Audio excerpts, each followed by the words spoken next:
এই যে দাঁড়ান, একদম নড়বেন না। জি, আমি তো। কথা কম। জানেন এই জায়গায় গাড়ি থামানো নিষেধ। ইউনিফর্ম দেখলেই অজুহাত দাঁড় করাবেন। ভাবছেন কাজে দেবে। ম্যাডাম 2 মিনিটের জন্যই। ম্যাডাম না, অফিসার আরিশা। আর 2 মিনিট 5 মিনিট আইনের কাছে সময় হিসাব চলে না। এত রাগ করার কি আছে? আমি তো কাউকে। শব্দটা শেষ করবেন না। আপনি কাউকে ধাক্কা না দিলেও নিয়ম ভেঙেছেন, সেটাই যথেষ্ট। ঠিক আছে, ভুল হয়েছে। ভুল হলে শাস্তিও হবে। লাইসেন্স কাগজপত্র বের করেন এক্ষুনি। এই নিন। আপনার মতো মানুষও ভাবে নিয়ম শুধু বইয়ের পাতায়, রাস্তায় নামলেই সব ছাড়। আপনি সবসময় এমন কড়া থাকেন নাকি? প্রশ্ন করার অনুমতি আপনাকে কে দিয়েছে? চালান কাটছি। পরের বার যেন এই জায়গায় আপনাকে আর না দেখি। একদিন হয়তো আবার দেখা হবে। হুমকি দিলে পরিস্থিতি আরও খারাপ হবে। চলে যান এক্ষুনি। চালানের কাগজটা হাতে নিয়ে ঈশান যখন ঘুরে দাঁড়াতে যায়, ঠিক তখনই হঠাৎ থেমে যায়। চোখে মুখে কোনো ভয় নেই, বরং অদ্ভুত এক আত্মবিশ্বাস। যেন এই রাগী পুলিশ অফিসারের সামনে দাঁড়িয়ে সে কোনো অপরাধী না, বরং কোনো অসমাপ্ত গল্পের নায়ক। ঈশান হালকা হাসি দিয়ে বলে, আমাদের তো বারবার দেখা হবে ম্যাডাম, আপনি চাইলেও আটকাতে পারবেন না। কথাটা শোনা মাত্র আরিশা ঘুরে তাকায়। চোখ দুটো সরু হয়ে আসে, রাগে না বরং সন্দেহে। মানে কি বলতে চান? এমন করে রহস্য করছেন কেন? আরিশার কণ্ঠ এবার আগের চেয়েও ঠান্ডা। এই ঠান্ডার মধ্যেই সবচেয়ে বেশি ভয় লুকিয়ে থাকে, সেটা ঈশান ভালোই বুঝতে পারে। তবু সে পিছিয়ে যায় না। ঈশান এক পা সামনে এগিয়ে আসে, গলার স্বর নিচু করে। রহস্য না ম্যাডাম, শুধু এইটুকু বলছি, আবার দেখা হবে।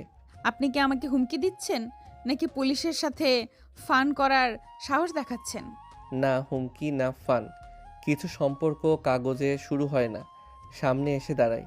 এই কথায় আরিশার ভ্রু কুঁচকে যায়। এত বছর চাকরিতে সে কত রকম মানুষের মুখোমুখি হয়েছে, কিন্তু এই ছেলেটা আলাদা। চোখে ভয় নেই, আবার বেয়াদবিও না। যেন নিজের কথার ভার সে নিজেই বহন করতে জানে। সাবধান হয়ে কথা বলবেন। আপনি কার সাথে কথা বলছেন সেটা ভুলে যাবেন না। ভুলিনি বলেই তো এত নিশ্চিন্ত।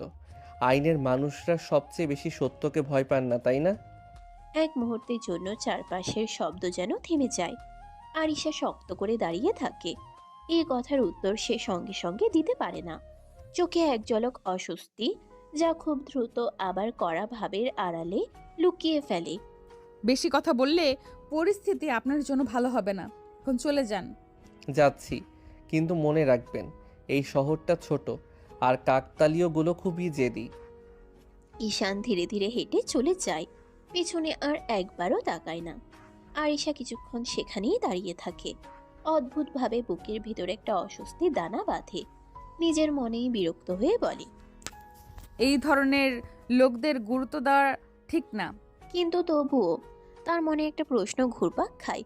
ছেলেটা এত নিশ্চিত হয়ে কথাটা বলল কেন? দূরে চলে যাওয়া ঈশানের ঠোঁটের কোণে তখনও সেই হালকা হাসি। সে জানে এটা কেবল প্রথম দেখা না।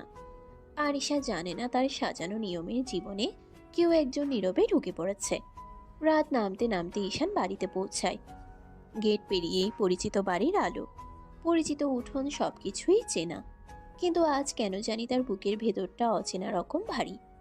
মাথার ভেতর বারবার ভেসে উঠছে একজোড়া করা চোখ, ঠান্ডা গলা আর রহস্যময় কিছু কথা। ভেতরে ঢুকতেই রান্নাঘর থেকে মায়ের ডাক ভেসে আসে, ঈশান এসেছিস? হাত মুখ ধুয়ে আয়, খেতে বস। মায়ের কণ্ঠে সেই চিরচেনা মমতা। অন্যদিন হলে ঈশান দৌড়ে যেত, কিন্তু আজ পা যেন এগোয় না। ঈশান ধীরে বলে, পরে খাই মা, এখন ভালো লাগছে না। ভালো লাগছে না মানে শরীর খারাপ নাকি? না মা, শরীর ঠিকই আছে, মাথাটা একটু ভার লাগছে। মা ছেলের মুখের দিকে ভালো করে তাকায়। ছেলের চোখে আজ সেই চঞ্চলতা নেই, কোথায় যেন ডুবে আছে। অফিসে কিছু হয়েছে নাকি? কারোর সাথে ঝামেলা? তেমন কিছু না মা, এমনি। এই এমনি কথাটার আড়ালে কত কিছু লুকানো, সেটা ঈশান নিজেও ঠিক বুঝতে পারছে না। মায়ের প্রশ্ন এড়াতে সে ব্যাগটা কাঁধে তোলে। আমি একটু উপরে যাচ্ছি মা, ঘুমালে ঠিক হয়ে যাবে। ঠিক আছে, তোর জন্য খাবার রেখে দিচ্ছি, খিদে লাগলে খেয়ে নিস। ঈশান কোনো উত্তর দেয় না। সিঁড়ি ভেঙে ধীরে ধীরে উপরে উঠে যায়। প্রতিটা ধাপে যেন তার মাথার ভেতরের ভাবনাগুলো ভারী হয়ে ওঠে। রুমে ঢুকে দরজাটা বন্ধ করতেই সে বিছানায় বসে পড়ে। চোখ বন্ধ করলেও শান্তি আসে না। আরিশার কণ্ঠ কানে বাজে। শব্দটা শেষ করবেন না, চলে যান। ঈশান নিজের ঠোঁটের অজান্তেই এক চিলতে হাসি টেনে নেয়। নিজের মনে মনে বলে, অদ্ভুত মেয়ে, এত কড়া, এত রাগী, অথচ কেন জানি মনে হচ্ছে এই গল্পটা এখানেই শেষ না। বিছানায় শুয়ে ছাদের দিকে তাকিয়ে থাকে সে। বাইরে কোথাও দূরে গাড়ির শব্দ, শহরের কোলাহল, সব মিলিয়ে রাতটা ধীরে ধীরে গভীর হয়। আর নিচে রান্নাঘরে মা থালায় ভাত ঢালতে ঢালতে একবার দীর্ঘশ্বাস ফেলে। মায়ের মন বলে, ছেলেটার চোখে আজ অন্যরকম কিছু আছে। এই রাতে দুজন মানুষ আলাদা জায়গায় দাঁড়িয়ে, আলাদা ভাবনায় ডুবে। একজন জানে না সে কার জীবনে ঢুকে পড়েছে, আর আরেকজন বুঝতে শুরু করেছে তার নিয়মে জীবনে কেউ একজন নীরবে নড়াচড়া শুরু করেছে। সকালের রোদটা আজ একটু বেশিই তীক্ষ্ণ। ব্যাগ কাঁধে নিয়ে ঈশান ভার্সিটির গেট বেরোয়। চারপাশে পরিচিত কোলাহল, হাসি, আড্ডা, দৌড়ঝাঁপ। শুধু তার ভেতরটা অদ্ভুতভাবে চুপচাপ। মাথার ভিতর এখনো গতকালের কিছু কথা ঘুরে বেড়াচ্ছে। কিছু চোখ, কিছু রাগী উচ্চারণ। ক্যাম্পাসের ভেতরে ঢুকতেই হঠাৎ পেছন থেকে ডাক। এই ঈশান, কই থাকিস রে? ফোন ধরিস না কেন? কাল থেকে ফোন দিচ্ছি, একবারও রিসিভ করলি না। হঠাৎ এত ব্যস্ত হলি নাকি? আরে না রে, এমনিতেই। এই এমনিতেই শব্দটা যেন ঈশানের আজকের সবচেয়ে বড় ঢাল। বন্ধুরা মুখের দিকে তাকিয়ে থাকে। এমনিতেই মানে কি? তোর মুখ দেখে তো ভালো লাগছে না। বেশি ভেবে লাভ নাই, রাতে মাথাটা একটু ধরেছিল, তাই ফোনটা সাইলেন্টে ছিল। বাহ, আমাদের খবর নেওয়ার দরকারই মনে হলো না। ঠিক আছে, মেনে নিলাম। তিনজন একসাথে হাঁটতে হাঁটতে ক্লাসরুমের দিকে যায়। চারপাশে পরিচিত করিডোর, দেয়ালে নোটিশ বোর্ড, দূরে ক্যান্টিনের গন্ধ, সবই চেনা। তবু ঈশানের কাছে আজ সবকিছু একটু দূরের মনে হচ্ছে। ক্লাসের সামনে দাঁড়িয়ে বন্ধু এক আবার বলে, শোন, আজ স্যারের ক্লাসে ঢুকবি তো? কালকে টপিকটা বুঝিস নাই? ঢুকবো না কেন? আজ তো প্রেজেন্টেশন নিয়েই পড়াবে। আরে হ্যাঁ, লাস্ট সেমিস্টারের সেই থিওরি যেটা কেউ ঠিকমতো বোঝে না। ঈশান এবার একটু সিরিয়াস হয়। চোখে সেই চঞ্চলতা ফেরে, যেটা পড়াশোনার সময় ওর আলাদা পরিচয়। ওইটা কঠিন কিছু না, বেসিকটা ক্লিয়ার থাকলে সব সহজ। তাহলে তুই আমাদের উদ্ধার করবি। আজ ক্লাসে এসে সব বুঝিয়ে দিবি। ঠিক আছে, ক্যান্টিনে বসেই বুঝিয়ে দেব। বন্ধুরা হাসতে হাসতে ক্লাসে ঢুকে যায়। বেঞ্চে বসে ঈশান খাতা খুলে বোর্ডের দিকে তাকালেও মনটা পুরোপুরি সেখানে নেই। হঠাৎ করে কলম থেমে যায়। চোখের সামনে ভেসে উঠে কড়া দৃষ্টি, ঠান্ডা গলা। আপনি কার সাথে কথা বলছেন সেটা ভুলে যাবেন না। এই কি হলো, হঠাৎ চুপ কেন? কিছু না, স্যার আসছে, চুপ কর। ক্লাস শুরু হয়। বোর্ডে লেখা স্যারের ব্যাখ্যা সবই বলছে। বোর্ডে লেখা স্যারের ব্যাখ্যা সবই চলছে। ঈশান নোট নেয়, প্রশ্নের উত্তর দেয়। বাইরে থেকে দেখলে কেউ বুঝতেই পারবে না তার ভেতরে অন্য এক অদৃশ্য অস্থিরতা কাজ করছে। ক্লাস শেষে বন্ধুরা আবার ঘিরে ধরে। মানতেই হবে, আজ তুই একদম ফর্মে ছিলি। ওই লাস্ট প্রশ্নটার উত্তর না দিলে তো আমি শেষ। পড়াশোনা বাদ দিলে চলবে নাকি? ডিগ্রি তো আর রাস্তায় পাওয়া যায় না। ঠিকই বলেছিস, চল ক্যান্টিনে যাই, আজকের টপিকটা বুঝিয়ে দে। তারা ক্যান্টিনের দিকে হাঁটে। ঈশান হাঁটতে হাঁটতে ভাবে জীবনটা কত সহজ ছিল এতদিন। ক্লাস, বন্ধু, পড়াশোনা, এই গণ্ডির ভেতরেই সব। কিন্তু কেন জানি মনে হচ্ছে কোথাও থেকে কেউ একজন এসে এই গণ্ডির বাইরে টান দিচ্ছে। আর সেই টানটা অদ্ভুতভাবে সে নিজেও এড়াতে চাইছে না। ক্যান্টিনের এক কোণে তিনজন বসে। টেবিল জুড়ে খাতা, কলম আর আধ খাওয়া নাস্তা। চারপাশে আড্ডার শব্দ, চায়ের কাপের টুংটাং, সব মিলিয়ে ক্যাম্পাসের চেনা দৃশ্য। মাঝখানে বসে ঈশান বোঝাতে বোঝাতে বোর্ডের মতো খাতায় রেখা টানে। দেখ, এই অংশটা যদি আগে ধরিস তাহলে পরের ফর্মুলাটা এমনিতেই মিলবে। আচ্ছা, এখন বুঝছি, আগে মাথার উপর দিয়ে যেত সব। ঈশান ধৈর্য ধরে আবার বুঝিয়ে দেয়। কথার ভঙ্গিতে কোনো বিরক্তি নেই, বরং চোখে এক ধরনের স্থিরতা। হঠাৎ বন্ধু দুই ঈশানের দিকে তাকিয়ে হেসে বলে, একটা কথা বলি, রাগ করবি না কিন্তু। বল। কিরে, তুই তো 1 বছর আগেও পড়াশোনায় মন দিয়ে করতিস না? ক্লাসে ফাঁকি দিতি, আড্ডা, এই ছিল তোর লাইফ। হঠাৎ কি এমন দেখলি যে একদম বদলে গেছিস? কথাটা শুনে ঈশানের হাতের কলম থেমে যায়। সে কয়েক সেকেন্ড চুপ থাকে, চোখ নামিয়ে খাতার পাতায় তাকায়, যেন ভেতরের কথাগুলো গুছিয়ে নিচ্ছে।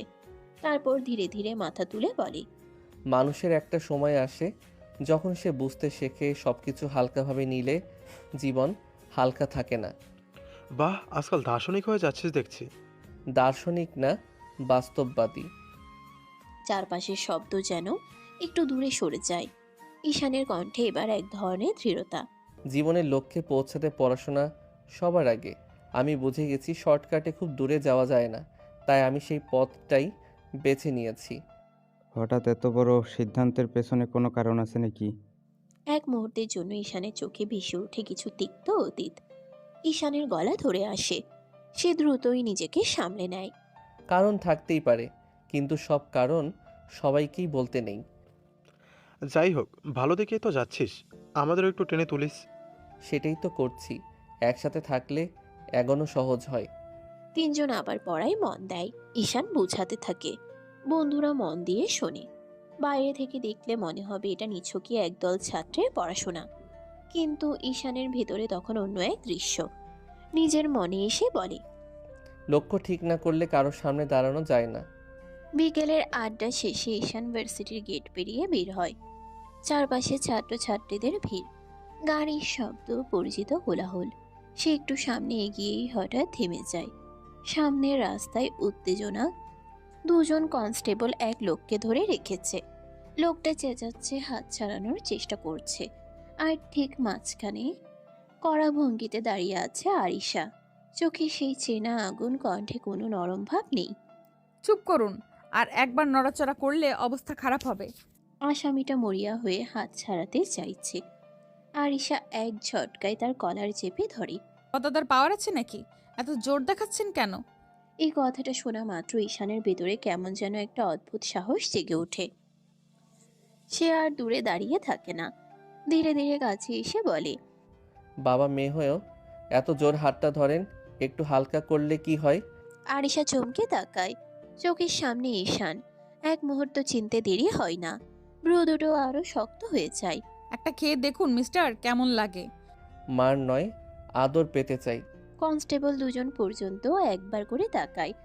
আরিশার চোখের রাগ মুহূর্তে দ্বিগুণ হয়। পুলিশের সাথে ফ্লার্ট, জেলে ভরে দেব কিন্তু। তাহলে তো দেখা আরও নিয়মিত হবে। আপনার কথাই তো ঠিক হলো। বেশি বুদ্ধি দেখাবেন না, আমি ডিউটিতে আছি। জানি আপনাকে ডিউটিতেই সবচেয়ে ভয়ঙ্কর লাগে। এক সেকেন্ডের জন্য দুজনের চোখে চোখ, চারপাশের শব্দ যেন মিলিয়ে যায়। তারপর আরিশা নিজেকে শক্ত করে নেয়। কনস্টেবল, আসামিকে গাড়িতে তুলুন। আসামিকে তুলে নেওয়া হয়। গাড়ি এগিয়ে যায়। আরিশা ঘুরে আবার ঈশানের দিকে তাকায়। আপনি এখান থেকে যান, নইলে সত্যিই ঝামেলায় পড়বেন। ঝামেলাই তো খুঁজছি, বলে বারবার আপনার সামনে পড়ছি কেন? আরিশা আর এক মুহূর্তও দাঁড়ায় না, কড়া পায়ে হেঁটে চলে যায়। ইউনিফর্মের ভেতরেও তার রাগ স্পষ্ট। ঈশান পেছনে দাঁড়িয়ে তাকিয়ে থাকে। ঠোঁটের কোণে ধীরে একটা হাসি ফুটে ওঠে। আরিশা দ্রুত পায়ে হাঁটছে। ডিউটির রেশ এখনো শরীরে, চোখে সেই চেনা করা ভাব। হঠাৎ পেছন থেকে দৌড়ে আসার শব্দ। এই যে, দাঁড়ান। আরিশা থামে না। ঈশান আরো কাছে এসে হাঁটতে হাঁটতেই বলে, বাইরে তো এত রাগী, ভিতরে কেমন আপনি? এই কথায় আরিশা হঠাৎ থেমে যায়। ধীরে ঘুরে তাকায়, চোখে আগুনের ঝিলিক। ভেতরে খাবার, আপনি নিয়ে কি করবেন? জানার ইচ্ছে আছে বলেই তো মানুষ বাইরে একরকম ভিতরে আরেক রকম হয়। আরিশা ঠোঁট চেপে ধরে। এই ছেলেটা সীমা বোঝে না, নাকি মুছেও ভাঙছে তা সে ধরতে পারছে না। বেশি ব্যক্তিগত প্রশ্ন করছেন, এটা ভালো লক্ষণ না। আচ্ছা, ব্যক্তিগতই যদি বলি, স্বামীকে কে খুব আদর করেন? আপনাকে বলবো কেন? আপনি কে আমার? গলা উঁচু না, কিন্তু প্রতিটা শব্দ কাটার মতো ধার। আশপাশের দু একজন তাকিয়ে দেখে। ঈশান অবশ্য এক চুলও বিচলিত না। ঠিকই তো, আমি তো এখনো কেউ না, তবু জানার ইচ্ছে আছে। কোন সাহসী পুলিশ অফিসারের ব্যক্তিগত জীবন নিয়ে কথা বলেন? সাহস না, কৌতূহল। বাইরে এত কঠিন, ভিতরে কি একটু নরম না? এই প্রশ্নে আরিশা চুপ করে যায়। এক সেকেন্ডের জন্য তার চোখে একটা অদ্ভুত ছায়া খেলে যায়। খুব দ্রুত আবার কড়া ভাব ফিরে আসে। আপনার কৌতূহল ভুল জায়গায় যাচ্ছে, এই রাস্তা ছেড়ে দিন। রাস্তা তো ছেড়ে দেব, কিন্তু প্রশ্নটা রেখে যাব। আর একবার এমন কথা বললে আইনের ভাষায় উত্তর দেব। সেটাও মেনে নেব, কিন্তু একদিন আপনি নিজেই উত্তর দেবেন। আরিশা আর কথা বাড়ায় না, সোজা সামনে হাঁটতে শুরু করে। পিছনে আর তাকায় না। ঈশান দাঁড়িয়ে থাকে। তার চোখে আজ আর দুষ্টুমি না, বরং এক ধরনের স্থির সিদ্ধান্ত। নিজের মনে বলে, বাইরে যতই কঠিন হোক, ভিতরে কিছু না থাকলে মানুষ এমন চোখে তাকায় না। বিকেল নামতে নামতেই ক্যাম্পাসের ক্যান্টিনে ঈশান বন্ধুদের সাথে বসে আড্ডা দিচ্ছে। টেবিল জুড়ে খাতা কলম আর কয়েকটা চায়ের কাপ। চারপাশে শিক্ষার্থীদের হট্টগোল, বাতাসে রোদ আর হালকা কোলাহল মিশে আছে। হঠাৎ দূরের রাস্তা দিয়ে দেখা যায় আরিশা ডিউটিতে এসেছে। সোজা পায়ে এগোচ্ছেন, চোখে আগুন, কাঁধে ইউনিফর্মের স্ট্র্যাপ ঠিকভাবে বাঁধা। ঈশান লক্ষ্য করলেও একদম পাত্তা দেয় না। ঠোঁটের কোণে হালকা হাসি টেনে শুধু বন্ধুর দিকে তাকিয়ে বলে, চলো গল্প করি, আজ ক্লাস কেমন গেল? ভাই, লেডি পুলিশ তো জোস। বাহ, ওর ডিউটি দেখে মনে হলো আমাদের মতো ছেলেরা ছোটখাটো। হাহা, জোস বলছিস? ঠিক আছে, মানছি। বন্ধুরা হেসে চায়ের কাপের দিকে তাকিয়ে ঈশান নিজের চোখে দেখে আরিশ একটু দূরে দাঁড়িয়ে চারপাশ নজর রাখছে। ভিতরে রাগ, বাহিরে কর্তৃত্ব। সেই মিলনই তার চোখে আজও অদ্ভুতভাবে আকর্ষণীয়। ভাই, ওর চোখে আগুন, বডি ল্যাঙ্গুয়েজ সব মিলিয়ে ফাটাফাটি। তুই বলতি না এই শহরে সব পুলিশ এত রাগী হয়?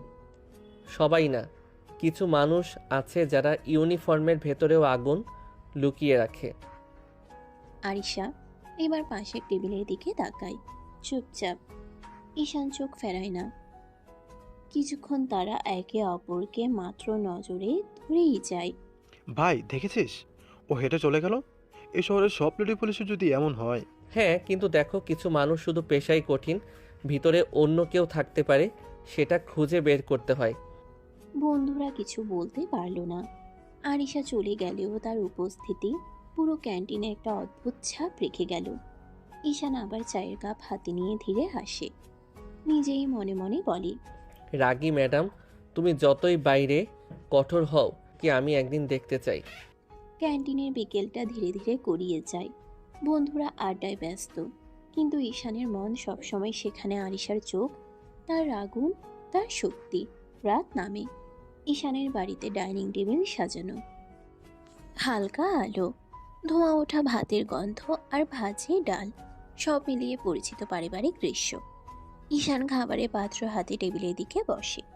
মা একটু হাসি দিয়ে সালাদ সাজাচ্ছেন। বাবা নীরব বসে, চোখে কাগজ, হালকা ধূমপানের ছাপ। খাবার শুরু হতেই বাবা হালকা কণ্ঠে প্রশ্ন তোলেন, পড়াশোনা কেমন চলছে? ভালো বাবা।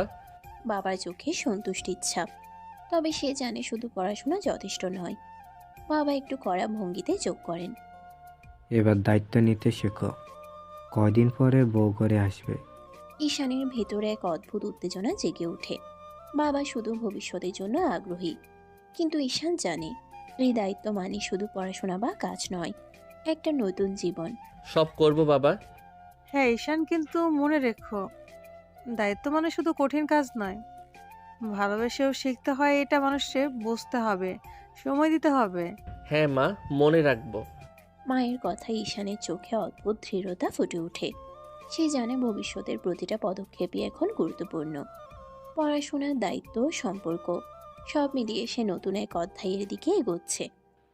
ঠিক আছে, খেয়ে নাও, পড়াশোনা সামলাতে হবে তো।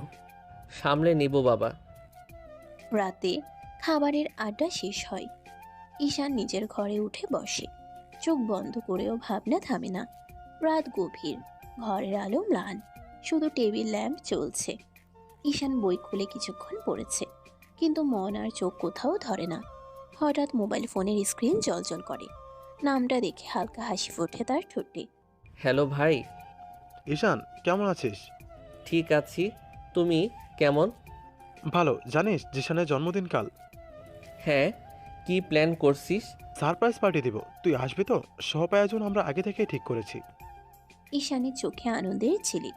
দীর্ঘদিন বন্ধুরা মিলে হেসে খেলে গল্প করে, এমন মুহূর্তগুলোই সব থেকে মধুর। ভালোই হলো। ঠিক আছে, আমি আসছি। পারফেক্ট, সকলে অপেক্ষা করছে। খাবার, গান, সাজসজ্জা সব মিলিয়ে আমরা বানাবো দারুণ কিছু। জানি আমি সময় মতো চলে আসব। জানি আমি ঠিক সময় মতো চলে আসব। বন্ধুরা, হাসি, গান, আনন্দ, কিছুক্ষণের জন্য সব কঠিন চিন্তা দূরে সরিয়ে রাখার সব সময়। ঘড়ির কাঁটা এগোচ্ছে, রাতের নীরবতা ভাঙছে না। ঈশান বইটি বন্ধ করে নিজের বিছানায় শুয়ে থাকে। মনে বারবার বাজছে কাল জিসানের জন্মদিন, সারপ্রাইজ, বন্ধুত্ব, আনন্দ আর এক নতুন গল্প শুরু হতে যাচ্ছে। রাত গভীর, চাঁদ হালকা আলো ছড়িয়ে দিয়েছে মাঠের উপর। ঘাসে শিশির ঝরছে, বাতাসে ঘ্রাণ মিশেছে ফুলের এবং কুড়ির। ঈশান এবং তার কয়েকজন বন্ধু ছোট্ট মাঠের মধ্যে এক কোণে বসে আছে। হাতে লাইট, ব্যাগে কেক, সজ্জার জন্য রঙিন ব্যানার, সব প্রস্তুত। ঠিক আছে সবাই, সব ঠিকঠাক আছে তো? হ্যাঁ ভাই, সব ঠিক। জিসান কখন আসবে সেটা তো আমরা টাইমিং ঠিক করেছি। আর আমিও খুশি হচ্ছি ওর মুখ দেখার জন্য। আজকের সারপ্রাইজে ওর রিয়াকশন প্রাইসলেস হবে। ঈশান ধীরে ধীরে ঘুরে চারপাশ দেখে।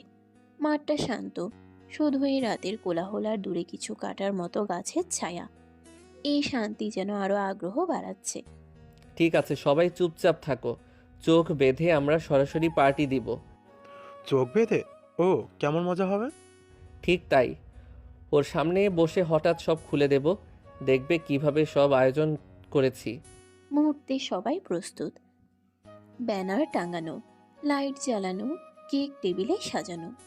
ঈশানের চোখে ছোট্ট হাসি। চারপাশের অন্ধকার যেন উজ্জ্বল হয়ে উঠছে এক নতুন আনন্দের জন্য। দূরে জিসানকে দেখে ওরা গিয়ে চোখ বেঁধে দিল। জিসান ধীরে ধীরে হাসে। সে কোনো কিছু বুঝতে পারছে না। ঈশানের বন্ধুরা তাকে ধরে নিয়ে মাঠের ঠিক মাঝখানে বসায়। কোথায় আনলি রে? কি হলো ভাই? চুপ, চোখ বেঁধে রেখো, আরেক সেকেন্ড ধৈর্য ধরো। মুহূর্তটি উত্তেজনায় ভরে যায়। সব বন্ধু নিজ নিজ অবস্থান নিলে ঈশানের কণ্ঠ নরম কিন্তু ধৈর্যপূর্ণ। এবার চোখ খুলো। জিসান চোখ খুলে। চোখের সামনে সব সাজানো ব্যানার, লাইট জ্বলছে, কেক সাজানো, বন্ধুরা হাসছে। মুখে চমকের এক মিশ্র রিয়াকশন, হাসি, বিস্ময়, আনন্দ। বাহ, এটা কি হলো? সবাই ধন্যবাদ। ওরে বাবা! সারপ্রাইজ আজকের রাত শুধু তোমার জন্য জিসান। জিসান দৌড়ে গিয়ে ঈশানের কাঁধে হাত রাখে। বন্ধুরা একসাথে হেসে ওঠে। মাঠে আলো, হাসি, কেকের ঘ্রাণ, সব মিলিয়ে এক অসাধারণ মুহূর্ত। এই তো আমি সবসময় চেয়েছি একটি সত্যিকারের সারপ্রাইজ। খুশি হয়েছিস তো? অনেক ভাই। জিসানের জন্মদিনের পার্টি শেষ। মাঠে এখন শুধু ছাপ্পা ছাপ্পা শিশিরের গন্ধ, হাওয়ায় মৃদু ঠান্ডা। ঈশান এবং তার বন্ধুরা একসাথে কেক কেটে, গান গেয়ে, আড্ডা দিয়ে আনন্দের শেষ মুহূর্ত উপভোগ করেছে। তারপর ধীরে ধীরে সবাই বিদায় নেয়।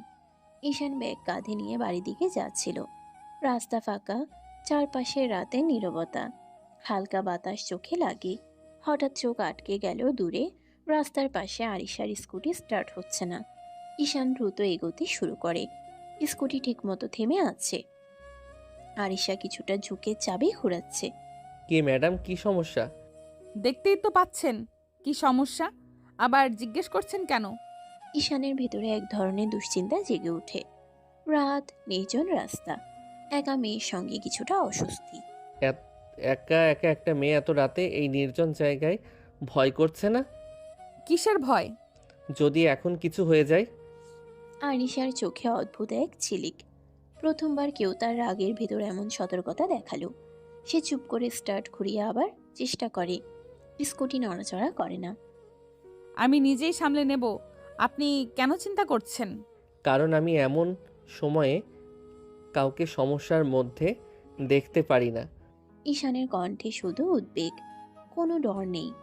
আরিশা কিছুক্ষণ চুপ, তারপর হালকা করে কণ্ঠ নিচু করে বলে, ঠিক আছে, ধন্যবাদ, ভীত হইনি আমি। যদি একটু সাহায্য লাগে আমি আছি।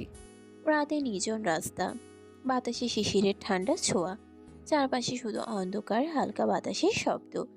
ঈশান স্কুটি পাশে রেখে আরিশার দিকে ধীরে এগিয়ে আসে। ঈশান হালকা হাসি দিয়ে কানের কাছে ফিসফিস করে বলে, দুজন এই নির্জন জায়গায় কেমন ফিল হচ্ছে ম্যাডাম? দূরে সরুন। ঈশান চোখের কৌতূহল আর চোখের কোণে ছোট্ট এক বাঁকা ঈশানের চোখে কৌতূহল আর চোখের কোণে ছোট্ট এক বাঁকা হাসি। সে হঠাৎ করে আরিশার হাত ধরে ধীরে কাছে টানে। ঈশান হালকা হাসি দিয়ে গলায় মুখ ডুবিয়ে বলে, আপনি তো সাহসী, তাহলে কাঁপছেন কেন?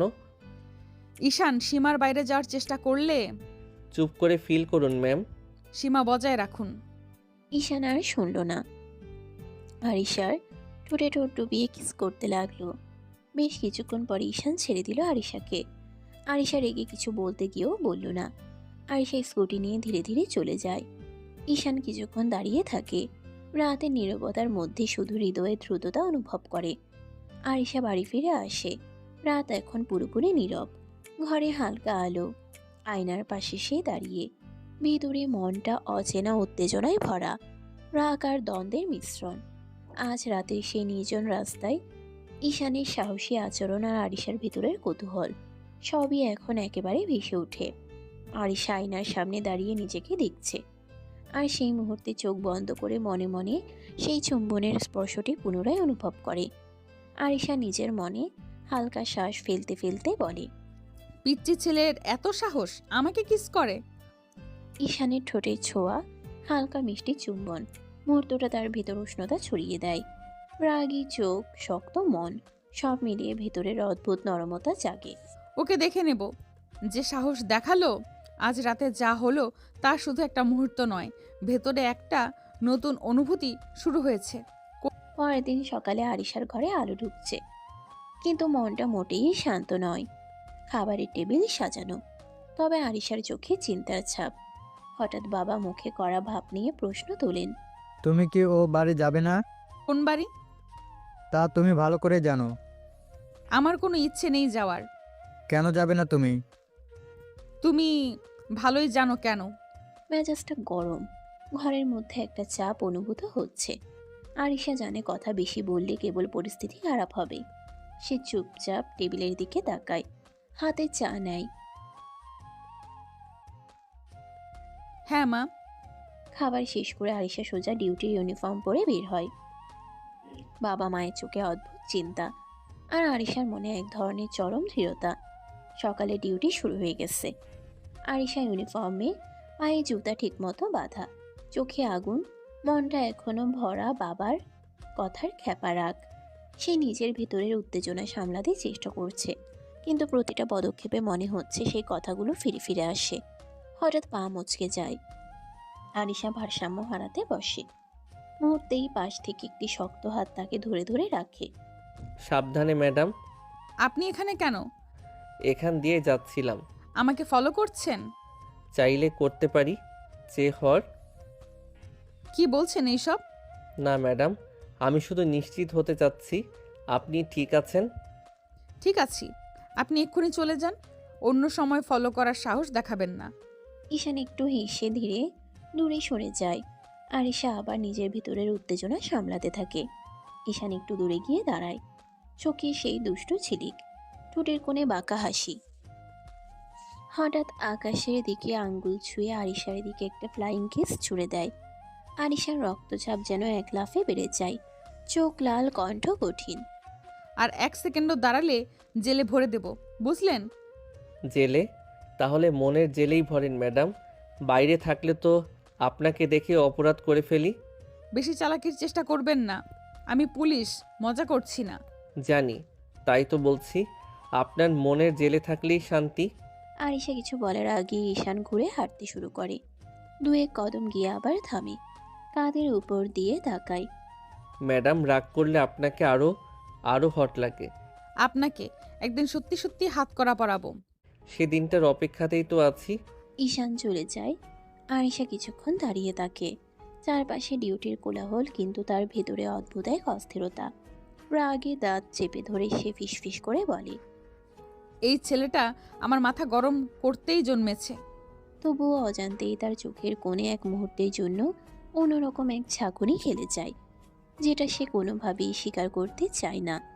কয়েকদিন পরে সকালে ঘরের মধ্যে চায়ের কাপে হালকা ধোয়া, কিন্তু আরিশার মন আজও পূর্ণ এক চিন্তায়। হঠাৎ বাবা মুখে সতর্ক ভঙ্গি নিয়ে বলে, তোমার আজাদ আঙ্কেলের বাড়িতে দাওয়াত আছে, চলো যেতে হবে। আমার ডিউটি আছে, তোমরা যাও।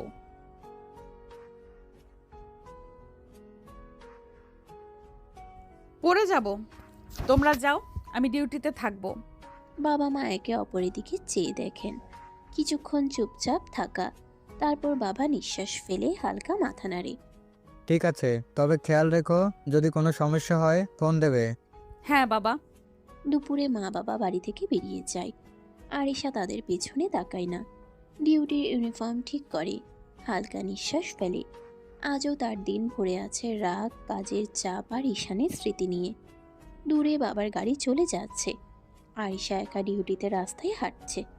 চারপাশ নীরব, বাতাসে শিশিরের ঠান্ডা। ডিউটি শেষ করে ক্লান্ত শরীর নিয়ে আরিশা বাসায় ফিরল।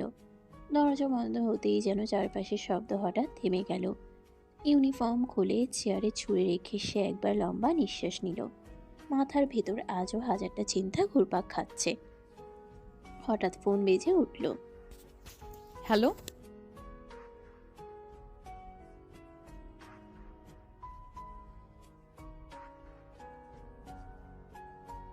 কেন পারবো না? আমি কি ছোট বাচ্চা নাকি?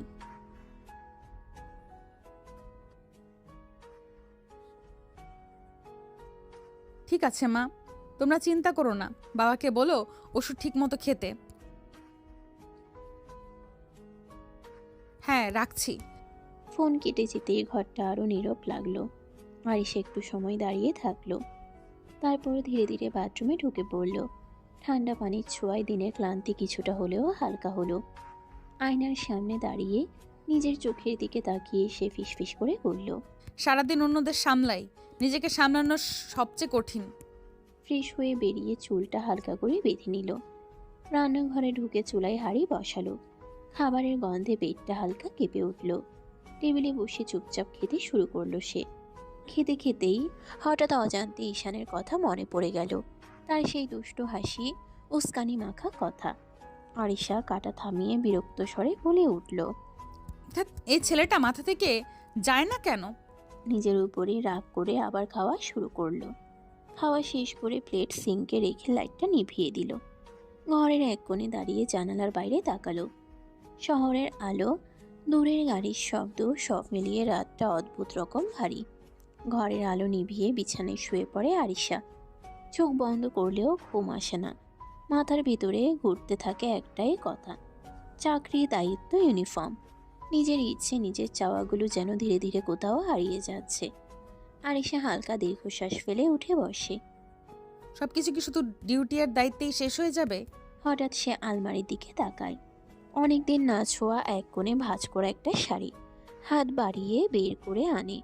নরম কাপড়টা আঙ্গুলে ছুঁতেই মনটা অদ্ভুতভাবে নরম হয়ে আসে।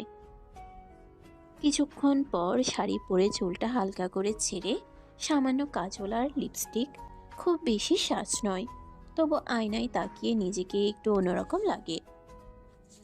আরিশা আয়নার সামনে দাঁড়িয়ে মৃদু হেসে বলে, বাবা, একদম বউ লাগছে। বউই তো। কে? দৃষ্টি গিয়ে আটকে যায় ব্যালকনির দিকে। আধো অন্ধকারে রেলিংয়ে হেলান দিয়ে দাঁড়িয়ে ঈশান, মুখে সেই চিরচেনা দুষ্ট হাসি। আপনি এখানে কেন? ইচ্ছে হলো। আপনার মাথা ঠিক আছে? এভাবে কারো বাসায় ঢোকা? দরজা দিয়ে না, মন দিয়ে ঢুকলে দোষ হয় না ম্যাডাম। বেশি কথা বলবেন না, এক্ষুনি বের হন, না হলে জেলে ভরবেন। আজ কিন্তু ইউনিফর্ম নেই, আজ আপনি শুধু আরিশা। আরিশা কিছুক্ষণ চুপ করে থাকে। নিজের সাজানো প্রতিবিম্ব, সামনে দাঁড়ানো এই বেপরোয়া ছেলেটা, সব মিলিয়ে মুহূর্তটা অস্বস্তিকর, তবু অদ্ভুতভাবে থামিয়ে দেয় সময়। এই বাড়ি ছেড়ে যান ঈশান। আপনি যখন হাসেন, এই রাগী পুলিশ আপুটা থাকে না, তখন আপনি শুধু ভীষণ সুন্দর। চলে যান, আমি বাড়িতে একা, কেউ দেখলে খারাপ হবে। ঈশান এক মুহূর্ত থামে, তারপর ধীরে ধীরে ব্যালকনির ভেতর পা রাখে। দরজাটা আলতো করে বন্ধ করে দেয় তালা না দিয়ে, শুধু হাওয়ার শব্দ থামানোর জন্য। জানি কেউ নেই বলেই তো এসেছি। এভাবে কথা বলবেন না, এটা ঠিক না। ঠিক ভুল আপনি ভালো জানেন, আমি শুধু বলছি আজ আপনাকে আলাদা লাগছে। বেশি বাড়বেন না। ঠিক তখনই ঈশান থেমে যায়। কোনো জোর নয়, কোনো হঠাৎ ছোঁয়া নয়, শুধু চোখে চোখ রেখে নরম গলায় বলে, খুব সুন্দর লাগছে, এভাবে তো কখনো দেখা হয়নি। এসব কথা বলার অধিকার আপনার নেই। আমার না থাকলে আর কারো নেই। ঠিক আছে, আপনি না চাইলে কিছুই হবে না, কিন্তু একটা কথা বলবই, আমি পিছু ছাড়ব না। আপনাকে নয়, আপনার রাগের আড়ালে লুকানো এই আরিশাটাকে জানার চেষ্টা করব।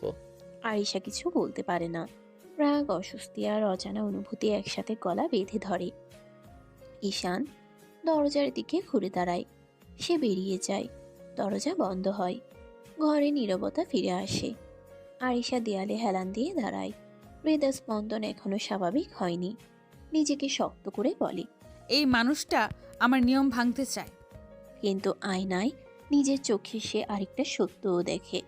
এই গল্প থেকে সরে যাওয়া আগের মতো সহজ হবে না। পরের দিন বিকেলের দিকে দরজার শব্দে আরিশা ঘর থেকে বেরিয়ে আসে। মা বাবা ফিরেছে। তাদের মুখে ক্লান্তির ছাপ, তবু চোখে মেয়েকে দেখায় শান্তি। ভয়? আমি পুলিশ, ভয় কেন পাবো? তবুও বলছি, ওই শহরটা এখন আর আগের মতো নেই। একাই ছিলি, মনটা খচখচ করছিল। দরজা লাগানো ছিল, আশেপাশে কেউ ছিল না। ডিউটির পর ঘুমিয়েছি, সব ঠিক ছিল। হ্যাঁ মা, রান্না করা ছিল, গরম করে খেয়েছি। এই তো আমার মেয়ে নিজের খেয়াল নিজেই রাখতে পারে। আরিশা চুপ করে থাকে।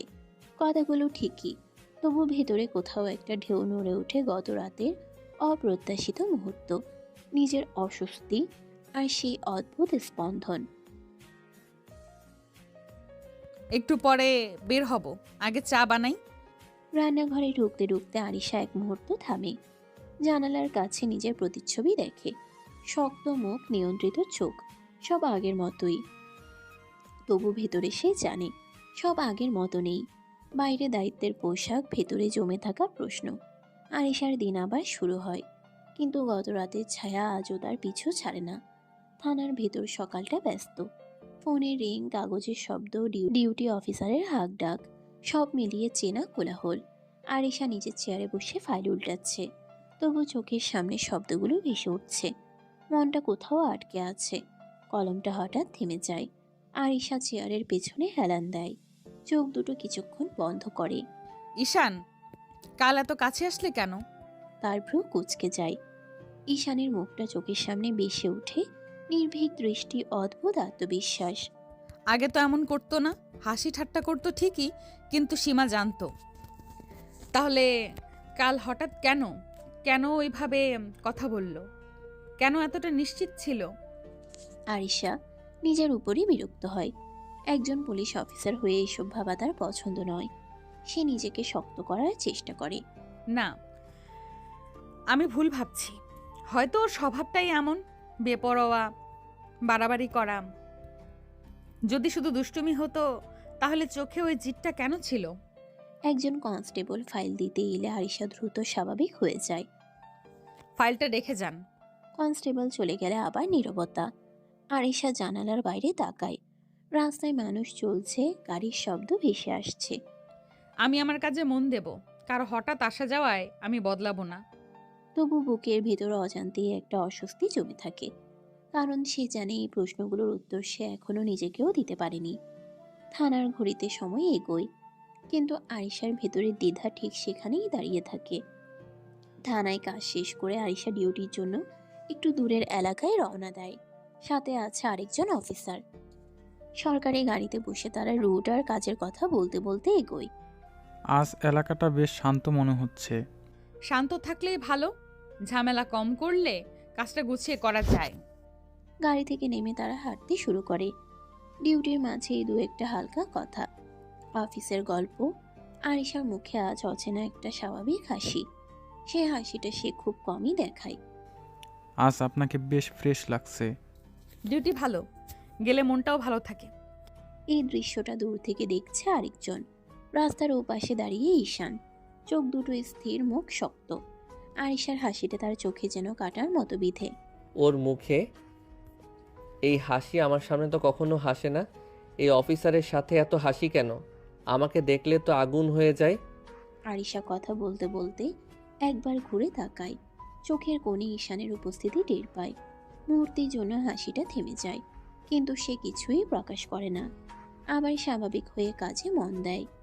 ঈশান সেটা লক্ষ্য করে আরও চুপসে যায়। ঠিক আছে, হাসি আজ অন্যদের জন্য, কিন্তু এই হাসির মানে আমি বুঝে নেব। আরিশা আর সেই অফিসার ডিউটির কাজে ব্যস্ত। হঠাৎ অফিসারের ফোন বেজে ওঠে।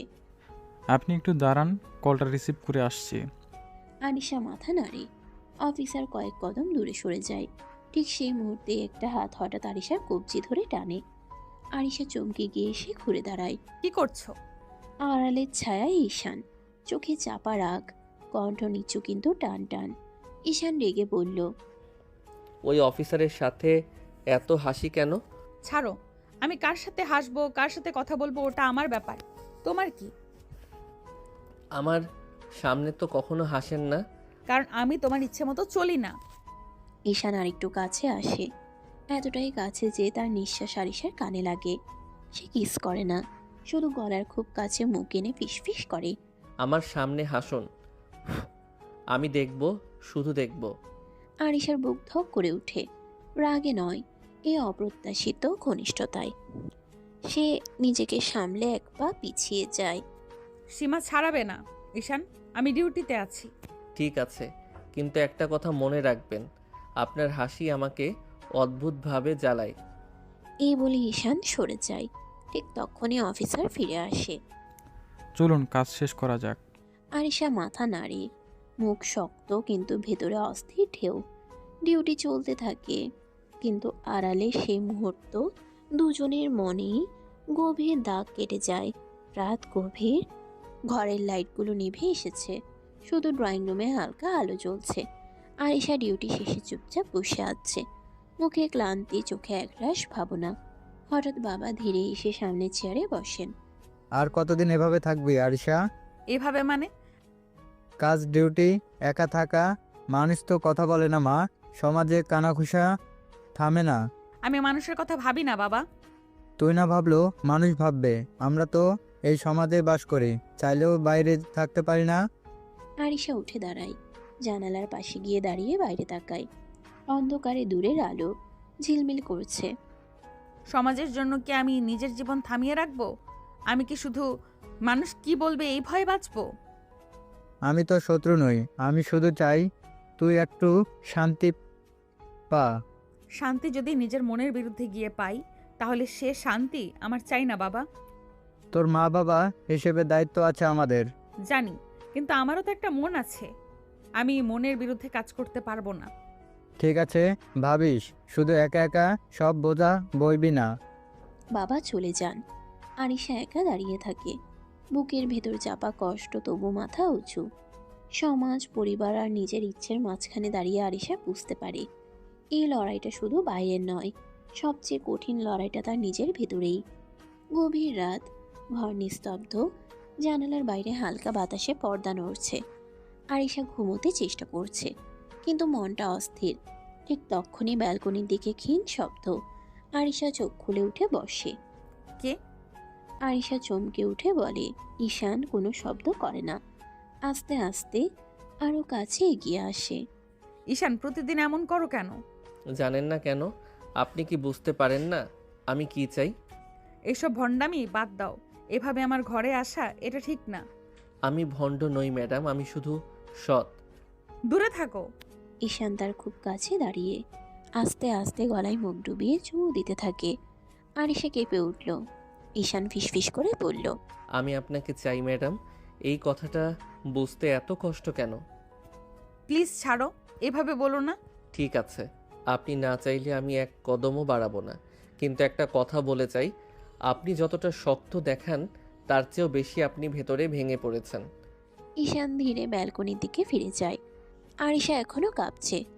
ঈশান তার ঠোঁটের দিকে তাকিয়ে গিয়ে এসে ঠোঁটে ঠোঁট ডুবিয়ে কিস করতে লাগলো। আরিশা জামা খামচে ধরল। ঈশান ঠোঁট ছেড়ে বলল, ভয় পাবেন না, আমি চাপ দিতে আসিনি, আমি অপেক্ষা করতে পারি। ব্যালকনি দরজা দিয়ে এসে মিলিয়ে যায় অন্ধকারে। আরিশা চোখ খুলে বিছানার ধারে বসে পড়ে। বুকের ভেতর অদ্ভুত কাঁপুনি।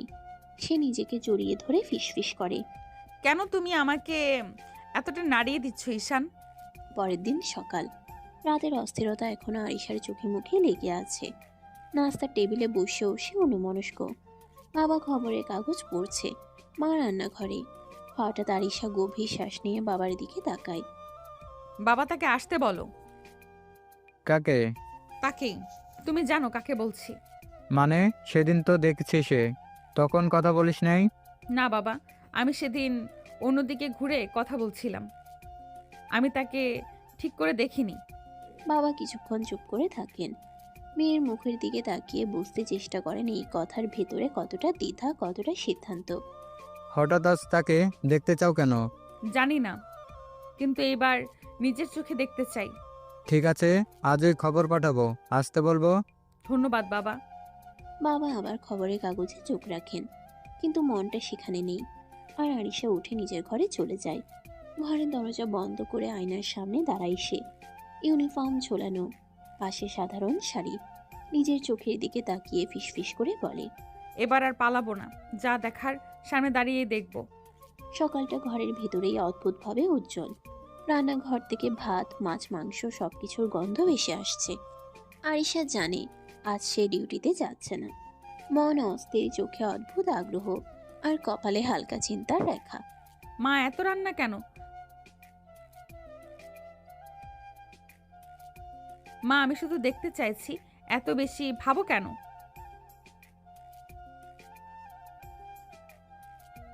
আরিশা কিছুক্ষণ চুপ করে থাকে। রান্নার গন্ধ, মায়ের কথা, সব মিলিয়ে মন যেন উষ্ণ হয়ে যায়। মা কি ঠিক বলছে? আমি কি সত্যিই আজ কিছুটা ভেঙে পড়বো? মা রান্না শেষ করে টেবিলে সাজাচ্ছেন। আরিশা পাশে দাঁড়িয়ে তাকায়, সবকিছু নিখুঁত। হঠাৎ মনে হয় এই স্নেহের মাঝে যে নিরাপত্তা আছে। রান্নাঘরের টেবিলে পাশে মা আরিশার দিকে ঘুরে তাকিয়ে বলেন, মা, এইসব পড়তে পারবো না।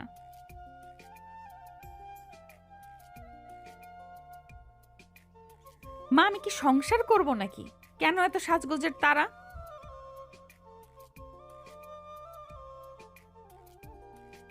আরিশা ঘরে ফিরে যায়। আলমারি থেকে শাড়ি বের করে হাতে ধরে খুলতে শুরু করে। ভেতরে অস্বস্তি, বড্ড অচেনা উত্তেজনা, সব মিলিয়ে বুকটা টান টান। শাড়ি পরবো তো, কিন্তু মানসিকভাবে প্রস্তুত নই। আরিশা আলমারি থেকে শাড়ি বের করে পড়েছে। আয়নায় নিজের প্রতিচ্ছবি দেখে চোখে অল্প হাসি। এসব বলো না মা।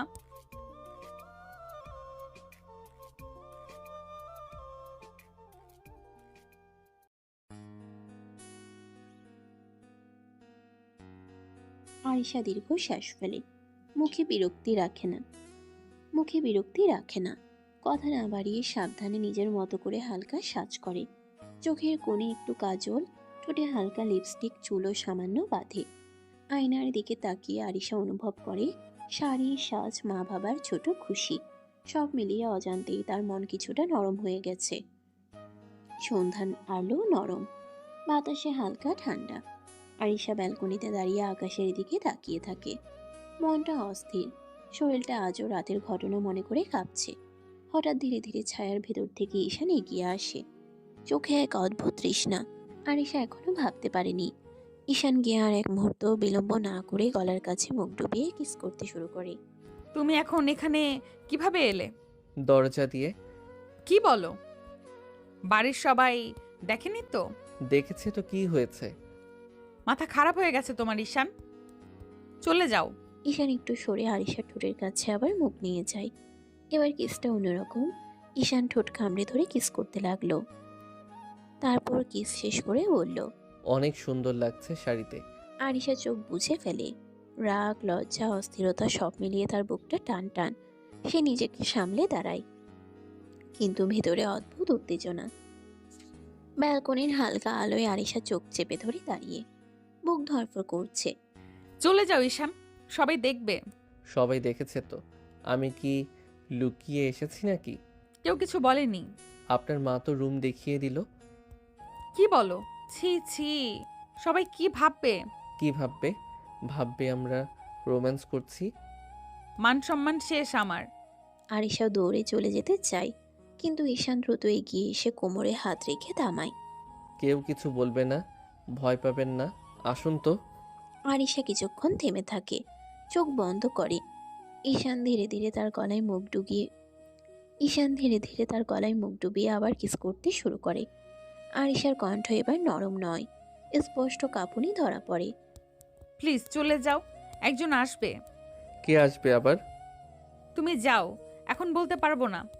ঈশান ধীরে ধীরে কাছে আসে, হঠাৎ ঝুঁকে ঠোঁটে এক চুমু দিয়ে ফিসফিস করে বলে, না বললে যাব না। মাথা খারাপ নাকি? গুলি করে দেবো কিন্তু। করুন, বারণ করেছি নাকি? তুমি সিরিয়াস না ঈশান? এটা আমার বাড়ি, সম্মান আছে, মান সম্মান আছে। ঈশান হালকা করে আরিশার কাঁধে হাত রাখে, গলায় মুখ ডুবিয়ে ধীরে ধীরে বলে, মান সম্মান আমি নষ্ট করতে আসিনি ম্যাডাম। আমি তো শুধু বলছি আপনি আমাকে চান, এটা অস্বীকার করবেন না। এসব ভণ্ডামি বাদ দাও, প্লিজ যাও এখন। ঈশান আরিশার হাতটা ছাড়ল না। চোখে এবার আর দুষ্টামি নেই, আছে কঠিন স্থিরতা। নিজে আসতে বলে আবার চলে যেতে বলছেন। আজ তো যাব না, এখানেই থাকবো। আমি কখন আসতে বললাম? আপনি যার জন্য অপেক্ষা করছেন আমি সেই। কি বলছো এসব? আপনার না দেখা স্বামী, যাকে বিয়ের দিন না দেখেই অপমান করে তাড়িয়ে দিয়েছিলেন। আরিশা যেন বজ্রাঘাতে স্তব্ধ, চোখ বড় বড় হয়ে যায়। সে ভাবতেই পারেনি ছেলেটা ঈশান হতে পারে, কারণ আরিশা তো তাকে দেখেইনি। উল্টো ঘুরে রাগারাগি করে দাঁড়িয়ে দিয়েছিল। তুমি তুমি সে? হ্যাঁ। আরিশার পা কেঁপে ওঠে, দেয়ালে হাত রেখে নিজেকে সামলায়, নিজেকে শক্ত রাখতে চায় আরো। এটা অসম্ভব, বাবা তো বলেছিল অনেক জুনিয়র, তুমি তো এতটাও জুনিয়র না। সেই জন্যে কি আপনি অন্যদিকে মুখ ঘুরিয়ে বলেছিলেন আমি এই বিয়ে চাই না? আমি জানতাম না, আমি তোমাকে দেখিনি ঈশান। কিন্তু আমি আপনাকে দেখেছিলাম সেই দিন থেকেই। তাহলে এতদিন এসব কেন? কারণ আপনি এখনো আমার স্ত্রী, আর আমি এখনো আপনারই। আরিশা চোখ বন্ধ করে ফেলে, ভিতরে ভিতরে যেন পুরো পৃথিবী উল্টে যাচ্ছে। সে কি করবে এবার? ঈশান তো একবার সামনে চলে এলো। আরিশা গভীর শ্বাস নিয়ে নিজেকে শক্ত করে নেয়। আমার কাছে ক্যারিয়ার আগে, তাই আমি বিয়েটা মানিনি। আর তুমি পড়াশোনাতেও কেমন ভালো না এই কথাই শুনেছিলাম, সব মিলিয়েই আমি মানতে পারিনি। আমি এখন পড়াশোনা করি ম্যাডাম, পারবেন না? কথাটা বলেই সে মুখ ফিরিয়ে নেয়। ঠিক তখনই ঈশান এক পা এগিয়ে এসে আরিশার একদম কাছে চলে আসে। পারবেন না? আরিশা কিছু বলার আগে ঈশান ধীরে গলায় মুখ ডুবিয়ে নেয়, আস্তে আস্তে চুমু দিতে লাগলো। আরিশা কেঁপে উঠল। ঈশান বলে, মানতে হবে ম্যাডাম। তবু আমি জুনিয়র মানতে পারবো না, এসব করে আমাকে বাধ্য করতে পারবে না। আমি বাধ্য করছি না, আমি আর পারছি না। তুমি বোঝো না আমার জীবনটা কতটা কঠিন। বুঝি, তাই তো এখনো চলে যাইনি। তুমি কেন এত জেদ করছো? কারণ আপনি আমার স্ত্রী, আর আমি হাল ছাড়ার মানুষ না। ঘরটা হঠাৎ খুব ছোট মনে হয়। দুজনের মাঝখানে জমে থাকা না বলা কথা বাতাস ভারী করে তোলে। ঈশান ধীরে ধীরে আরিশার আরো কাছে আসে। নিঃশ্বাসের উষ্ণতা ঠোঁট ছুতেই আরিশা অজান্তেই কেঁপে ওঠে। ঈশান আস্তে করে আরিশার ঠোঁটে কিস করতে থাকে। প্রথমটা খুব নরম, দ্বিতীয়টা একটু বেশি আবেগ জড়িয়ে পড়ে। আরিশার আঙ্গুলগুলো শাড়ি শক্ত করে চেপে ধরে। ঈশান, ঈশান কিস থামিয়ে কপাল ছুঁয়ে রাখে, তারপর গলায় মুখ ডুবিয়ে চুমু দিতে দিতে নিচু স্বরে বলে, জানেন 1 বছর হয়ে গেছে আমাদের বিয়ের। 1 বছরও আমরা কখনো ঠিক করে একসাথে হতে পারিনি। আজ আমি আর পালাতে চাই না। এসব ঠিক না। আমি জোর করতে আসিনি আরিশা, আমি শুধু জানতে চাই আজ কি আপনি আমায় আপনার কাছে থাকতে দেবেন? কথাটা বলেই সে আবার খুব আলতো করে ঠোঁটে কিস করে। এবার আরিশা সরিয়ে নেয় না। নীরব ঘরটা হঠাৎ দুজনে নিঃশ্বাসে ভরে যায়। আরিশার চোখের পাতার কোণে জমে থাকা দ্বিধা আর টানাপোড়েন স্পষ্ট। তুমি আমাকে খুব জটিল অবস্থায় ফেলছো। কারণ আপনাকে ছাড়া আমি আর থাকতে পারছি না। ঘরের আলো নরম লাগে। আরিশার ভেতরের দেয়ালগুলো ধীরে ধীরে কাঁপতে শুরু করে। ঈশান আবার ধীরে আরিশার ঠোঁটে কিস করতে শুরু করে। ঘরের ভেতর নিঃশ্বাসের শব্দ ভারী হয়ে আসে। আরিশার চোখ বন্ধ, মাথার ভেতর সব এলোমেলো। ঠিক তখনই ঠক ঠক ঠক, দরজায় হালকা নখ। দুজনেই চমকে আলাদা হয়ে যায়। দরজার ওপাশ থেকে মায়ের কণ্ঠ,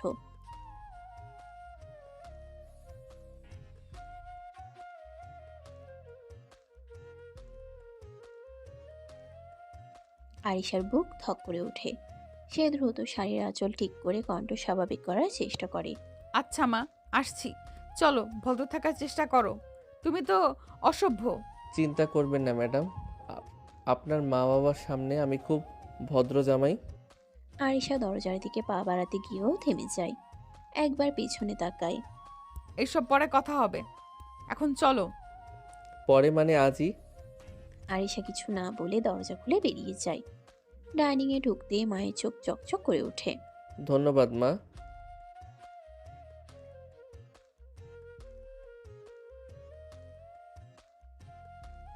আরিশা চুপ করে প্লেটে ভাত নেয়। মাথা নিচু, মুখে কোনো কথা নেই। ঈশান মাঝে মধ্যে তাকায়। সে চোখে একরাশ নিশ্চয়তা, আরিশার চোখে দ্বিধা। মা হাসি মুখে বলে। আরিশার হাত কাঁপে। সে বুঝে যায় এই রাত শুধু খাওয়ার নয়, এই রাত অনেক অমীমাংসিত কথারও। ঈশান টেবিলের নিচে খুব আলতো করে তার আঙ্গুল ছুঁয়ে দেয়। কেউ টের পায় না। আরিশা তাকায় না, কিন্তু হাত সরায়ও না। ঘরের ভিতরে অদ্ভুত এক নীরবতা নামে, যার ভিতরে লুকিয়ে আছে ঘরের ভিতরে অদ্ভুত এক নীরবতা নামে, যার ভিতরে লুকিয়ে আছে শুরু আর শেষের মাঝামাঝি এক গভীর টান।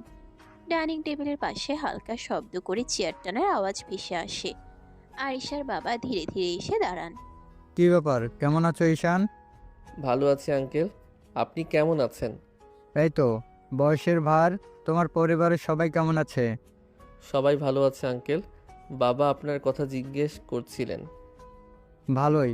খাও বাবা, খাবার ঠান্ডা হয়ে যাবে, পরে বসে গল্প করব। আচ্ছা আঙ্কেল। আরিশা চুপচাপ বসে থাকে। চামচে ভাত নেড়ে চেড়ে খাচ্ছে, কিন্তু মনটা অন্যখানে। মা খুশি গলায় বলে।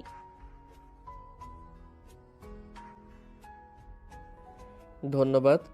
চোকাচুকি হয় 1 সেকেন্ডের জন্য। আরিশা তাড়াতাড়ি দৃষ্টি সরিয়ে নেয়। বাবা খাবারের ফাঁকে আবার বলেন। অনেকদিন পর ঘরটা আবার ভরা লাগছে।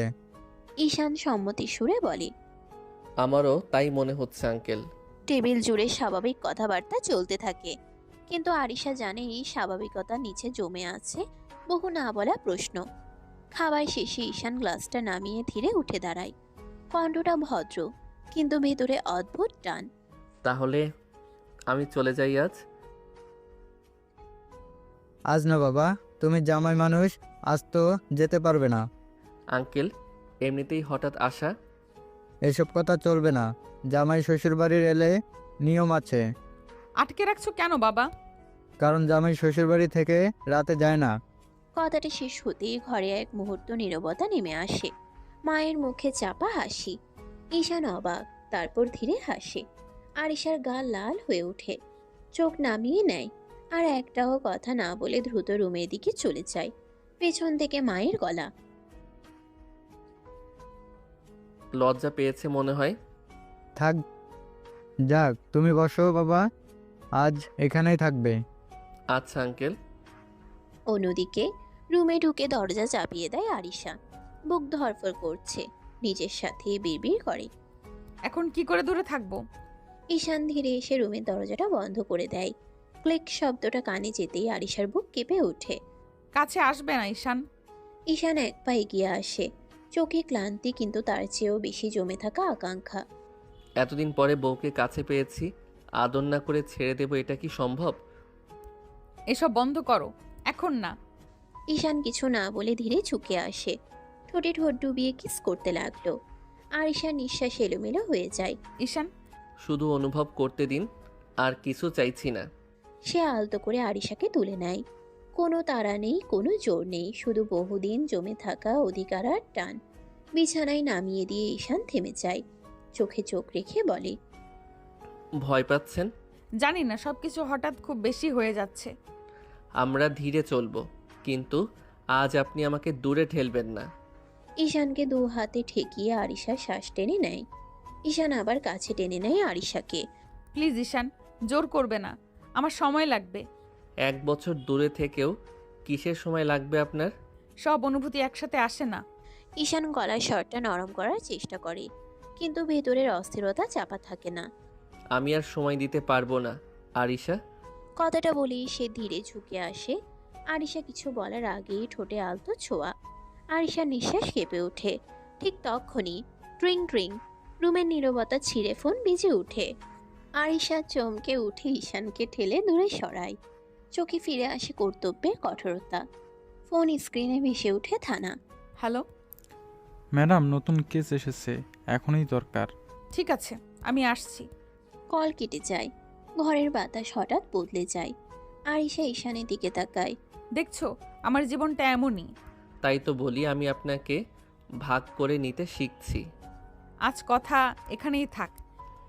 এই কেসটা শেষ হোক, তারপর আর পালানোর সুযোগ দেব না।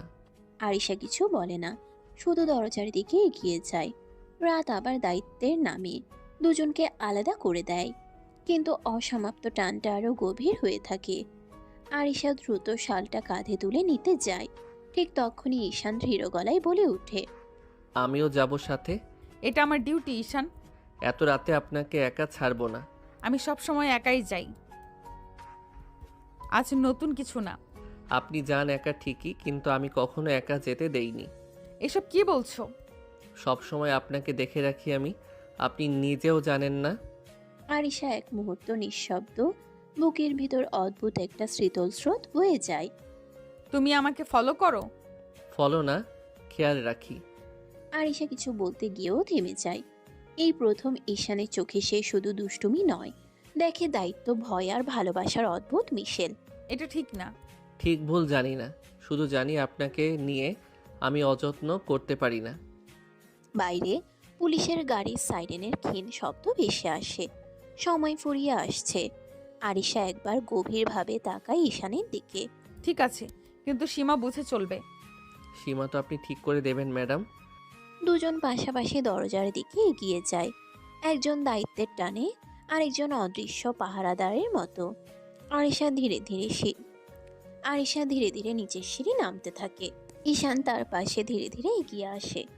বাইরে দাঁড়িয়ে থাকা অফিসার চোখ বড় করে তাকিয়ে বলে, আপনার সাথে কে? আমার হাজবেন্ড। আপনি বিবাহিত? এসব ব্যক্তিগত আলাপ করতে নেই, চলুন কেসের দিকে যাই।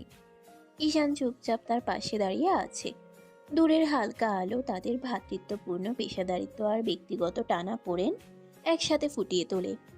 আরিশা ও ঈশান অফিসের গাড়িতে বসে কেস হ্যান্ডেল করতে এগিয়ে চলে।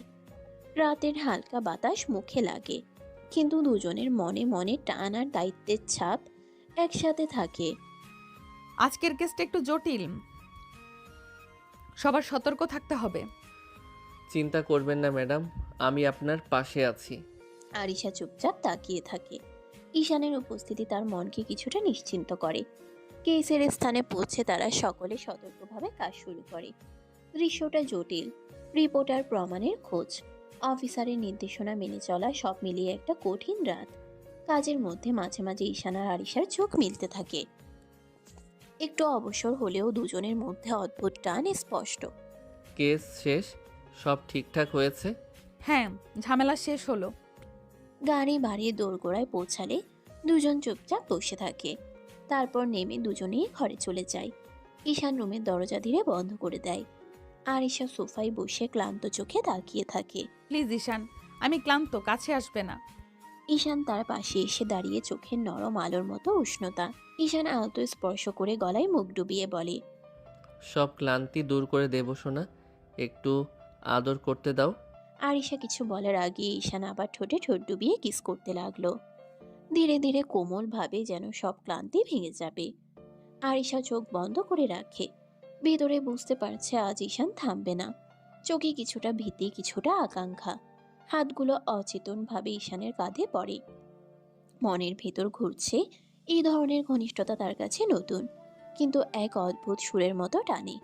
ঈশান চুপচাপ থাকে না। কিছু সময় মুখ ডুবিয়ে, কিছু সময় ঠোঁটের নরম স্পর্শ দিয়ে ধীরে ধীরে আদর করতে থাকে।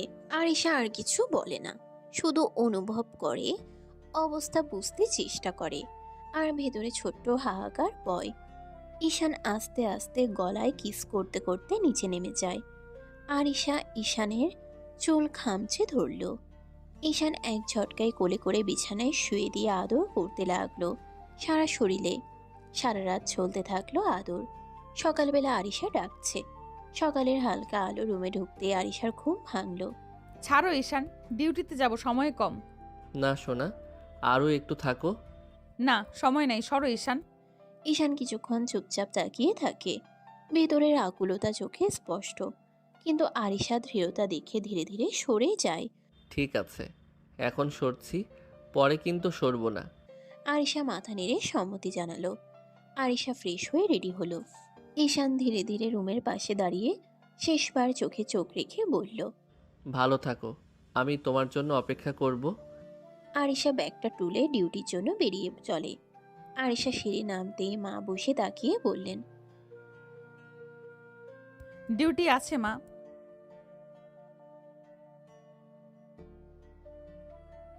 কাজ আছে মা, ডিউটি করতে হবে।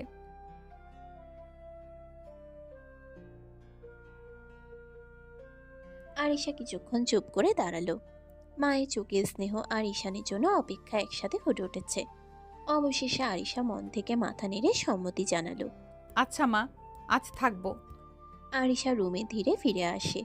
ঈশান বিছানার পাশে বসে তাকিয়ে আছে, চোখে আগুন আর উচ্ছ্বাসের মিশেল। কি ব্যাপার, চলে আসলে কেন? মা যেতে দিল না। ঈশানের চোখে একরাশ খুশি ছড়িয়ে পড়ে। সে দ্রুত এগিয়ে এসে আরিশাকে জড়িয়ে ধরে বলল, আমার শাশুড়ি মা বুঝলো, আমাকে বাঁচিয়ে রাখলেন, ধন্যবাদ, তাকে অনেক ধন্যবাদ। আর কি বলবো, মা বলল আজ বাইরে যেও না। ঠিকই বললেন, আজ শুধু আমরা থাকবো। সারাদিন ঈশান আরিশাদের বাড়িতেই থাকলো। বিকেল পর্যন্ত দুজন একসাথে সময় কাটালো। ক্লান্তি, হেসে খেলে ছোট ছোট মুহূর্তের আনন্দ। এরপর ঈশান বাড়ি থেকে বের হয়ে বন্ধুদের সঙ্গে আড্ডা দিতে গেল।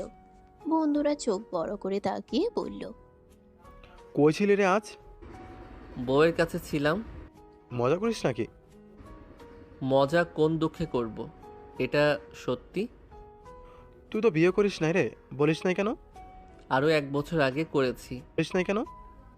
এতদিন বউ মানতো না, তাই বলি নাই, এবার একটু মানছে, তাই বললাম।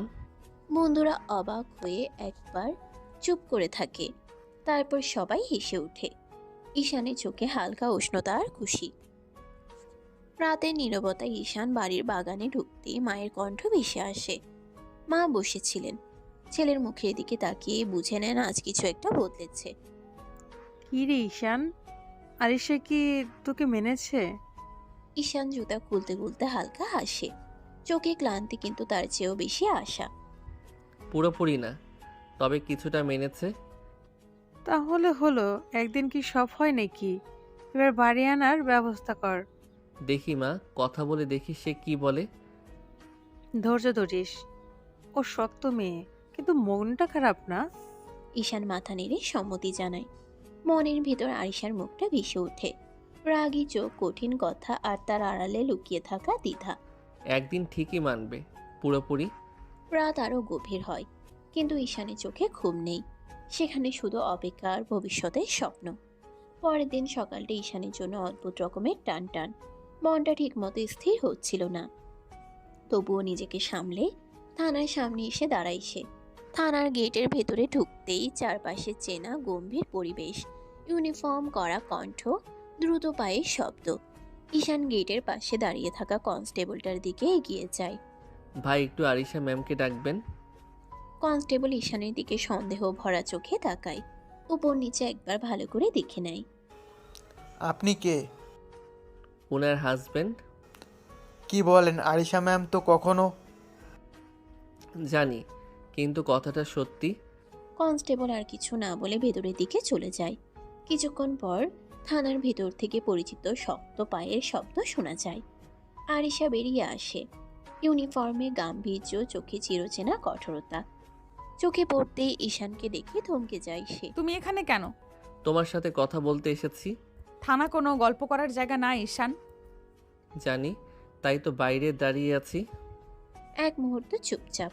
চারপাশে লোকজনের কৌতূহলী দৃষ্টি আরিশা টের পায়। আরিশা জানে এখানে দাঁড়িয়ে গল্প করলে তাকে কৈফিয়ত দিতে হবে, তাই বলল, 10 মিনিট, এর বেশি না। 10 মিনিটই যথেষ্ট। দুজন থানার গেটের বাইরে এসে দাঁড়ায়। রোদে আরিশার মুখ আরো কঠিন লাগছে। ঈশান একবার সে মুখে তাকিয়ে দেখলো ভালো করে। বলো, কি বলতে এসেছো? মা বলেছে তোমাকে বাড়ি আনার কথা ভাবতে। এত সহজ নাকি? না, তাই তো ভাবছি, জোর করছি না। কথার মাঝখানে হালকা নীরবতা নামে। 10 মিনিটের ভেতর যেন কত কথাই জমে আছে। আরিশা মুখ ফিরিয়ে নেয়। এখন যাও, ডিউটিতে আছি। ঠিক আছে, কিন্তু একদিন কথা বলতে দেবে শান্তভাবে। আরিশা কিছু বলে না, শুধু একবার তাকায়। সেই তাকানোয় রাগের সাথে একটু দ্বিধাও লুকিয়ে থাকে। থানার গেটের সামনে তখনও মানুষের আনাগোনা। আরিশা ঘড়ির দিকে তাকিয়ে ডিউটিতে ফেরার প্রস্তুতি নিচ্ছিল। হঠাৎ ঈশান আচমকা আরিশার হাতটা ধরে ফেলে। এই হাত ছাড়ো, কি করছো? একটু এদিকে আসো। কেন? তোমাকে লাগবে এখানে। পাগল হয়েছো? না, একটু না। চলো গাড়িতে। ঈশান, মাথা খারাপ নাকি? এটা থানা। তাতে কি, আমি কি চুরি করছি? নিজের বউয়ের সাথে একটু রোম্যান্স করব, এতে এত ভয়? একদম বেহায়া। বেহায়া তো তোমারই। ছেড়ে দাও বলছি। কিন্তু ঈশান আর শোনে না। হালকা টানেই তাকে নিজের গাড়ির দিকে নিয়ে যায়। চারপাশে কেউ তেমন খেয়ালও করে না, সবাই নিজের কাজে ব্যস্ত। গাড়ির দরজা খুলে। ওঠো। না। 5 মিনিট, তারপর নিজে নেমে যাবে, কসম। আরিশা এক মুহূর্ত থামে, রাগে বুক ধড়ফড় করছে, তবু অজান্তেই গাড়িতে উঠে পড়ে। দরজা বন্ধ হতেই চারপাশ নিস্তব্ধ। এখন বলো, নাটক কেন? কারণ আমি তোমাকে একটু নিজের করে চাই। এই করা ম্যাডামটা না, আমার আরিশাকে। এসব কথা থানার সামনে বলা যায়? তাই তো গাড়িতে এনেছি। গাড়ির ভেতরটা নিঃশব্দ। বাইরের কোলাহল যেন দরজার বাইরে আটকে গেছে। ঈশান ধীরে ধীরে আরিশার কাছে ঝুঁকে আসে। কোনো তাড়া নেই, কোনো জোরও না, শুধু নরম একটা উপস্থিতি। ঈশান আস্তে করে আরিশার গলার পাশে মুখ নামায়, তারপর গলায় মুখ ডুবিয়ে কিস করতে লাগলো। আরিশা কেঁপে ওঠে। ঈশান, কেউ দেখবে। ঈশান চুমু থামায় না, যেন এই মুহূর্তে সে হাতছাড়া করতে চায় না। ঈশান আরো গভীরভাবে গলায় মুখ ডুবিয়ে ফিসফিস করে বলে, দেখবে না সোনা, গাড়ির দরজা বন্ধ, একটু আদর করে ছেড়ে দেব, চিন্তা করো না। আরিশা কিছু বলার আগে ঈশান ধীরে তার ঠোঁটের দিকে ঝুঁকে পড়ে, তারপর ঠোঁট কামড়ে ধরে কিস করতে লাগলো। এবার আরিশা আর পিছিয়ে যায় না। অজান্তেই তার হাত উঠে যায় ঈশানের চুলের ভেতর, আঙ্গুল গেঁথে ধরে। কিছু মুহূর্ত থাকে যেখানে রাগ, ভয়, নিয়ম সব চুপ করে যায়। থেকে যায় শুধু চাপা অনুভূতি আর জমে থাকা না বলা কথা। ঈশান ধীরে ধীরে কিস শেষ করে কপাল ঠেকিয়ে রাখে আরিশার কপালে। বলেছিলাম না আমি জোর করব না, তোমার ইচ্ছেতেই থামবো। আরিশা চোখ নামিয়ে নেয়, কিছু বলে না, কিন্তু তার হাতটা এখনো ঈশানের চুলে আটকানো। গাড়ির ভেতর নিঃশ্বাসের শব্দটা কিছুটা ভারী হয়ে ওঠে। গাড়ির ভেতরে নীরবতা ভেঙে ঈশান ধীরে সরে আসে, চোখে একরাশ দুষ্টু হাসি, গলায় নরম সুর। এখন যাও, ডিউটি করো। আরিশা আয়নায় নিজের মুখটা একবার দেখে নেয়, ঠোঁটের হালকা লালচে ভাব দেখে রেগে যায়। আর আসবে না বেয়াদব, আমার ঠোঁট ফুলে গেছে, সবাই হাসবে। হাসুক, সবাই জানুক তোমার স্বামী আছে। তুমি একদম নির্লজ্জ। স্বামীর অধিকার নির্লজ্জ হলে আমি সেই নির্লজ্জই থাকবো। আরিশার বুকের ভেতরটা কেমন জানি করে ওঠে। রাগ, লজ্জা আর অস্বীকারের আড়ালেও কোথাও যেন এক ফোঁটা সত্য লুকিয়ে থাকে, সে একা নয়। আরিশা গাড়ির দরজা খুলে নামতে নামতে বলে, সাবধান করলাম, থানার সামনে এসব করলে কিন্তু হাত করা পরাবো। হাত করা হলেও সমস্যা নাই ম্যাডাম, আপনার হাতেই পড়লে শাস্তিটা মধুর। আরিশা আর এক সেকেন্ডও দাঁড়ায় না, রেগে হেঁটে থানার ভেতরে ঢুকে পড়ে। পিছনে দাঁড়িয়ে ঈশান তাকিয়ে থাকে, চোখে গর্ব, ঠোঁটে হালকা হাসি। রাত বেশ গভীর, ডিউটির ক্লান্তি গায়ে মেখে আরিশা ঘরে ঢুকে ব্যাগটা নামিয়ে চুপচাপ ফ্রেশ হয়ে নেয়।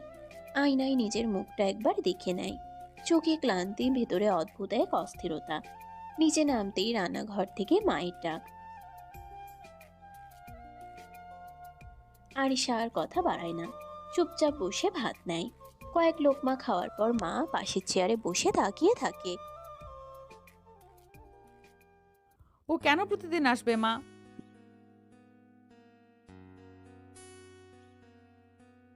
মা প্লিজ এই বিষয়টা এইভাবে বলো না।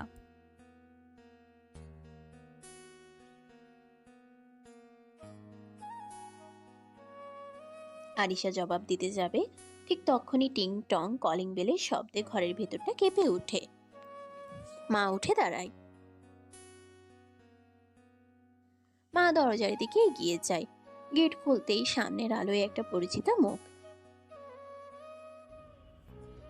আসসালামু আলাইকুম মা।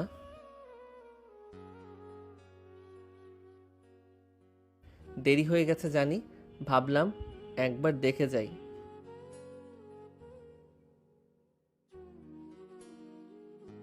ভেতর থেকে সব শুনে আরিশা উঠে দাঁড়ায়। ডাইনিং টেবিলের পাশে দাঁড়িয়ে দরজার দিকে তাকিয়ে থাকে। ঈশান ঘরে ঢুকতেই দুজনেই চোখাচোখি হয়। এক মুহূর্তে নীরবতা। মা খেয়াল করে দুজনের দিকে তাকায়।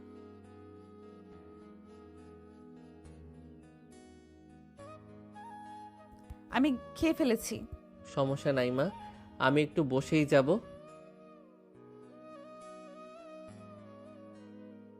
মা চলে যেতে আবার সেই নীরবতা। ঈশান ধীরে এগিয়ে এসে চেয়ার টানে। কেমন ছিল ডিউটি? যেমন থাকে। ঠোঁট ঠিক আছে তো?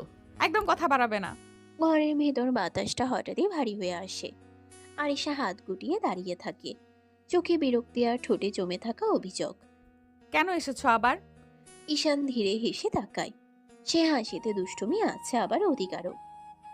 তার থেকে বেশি আছে আরিশাকে জ্বালানোর ইচ্ছে। স্বামী বউয়ের কাছে কেন আসে সেই জন্য এসেছি। তোমার সাহস দিন দিন বেড়েই যাচ্ছে ঈশান। পুলিশ ম্যামের বর যদি সাহস না রাখে তাহলে লোকে কি বলবে বলো? আরিশা কিছু বলতে যাবে, ঠিক তখনই মা হাতে খাবারের ট্রে নিয়ে ঘরে ঢুকে পড়ে।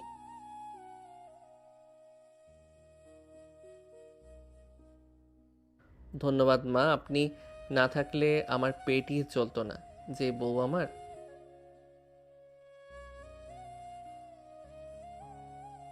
মা তুমি যাও তো।